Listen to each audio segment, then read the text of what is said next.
హైదరాబాద్లోని Chandanagar police station పరిధిలో భారీ అగ్ని ప్రమాదం చోటు చేసుకుంది. లింగంపల్లి రైల్వే స్టేషన్ సమీపంలో నిర్మాణంలో ఉన్న 52 అంతస్తుల భారీ భవన ప్రాంగణంలో ఈ ఘటన జరిగింది. భవన నిర్మాణ పనుల కోసం కార్మికులు నివసించేలా ఏర్పాటు చేసిన తాత్కాలిక షెడ్లలో ఒక్కసారిగా మంటలు చెలరేగాయి.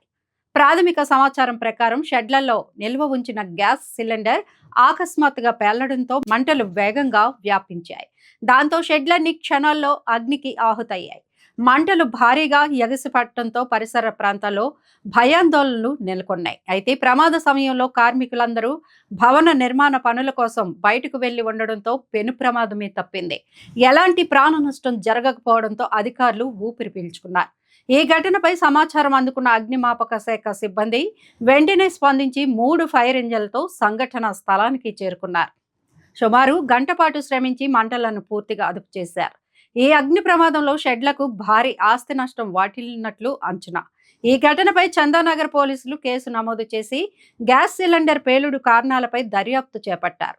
భవిష్యత్తులో ఇలాంటి ఘటనలు జరగకుండా భద్రతా చర్యలు తీసుకోవాలని అధికారులు సూచించారు.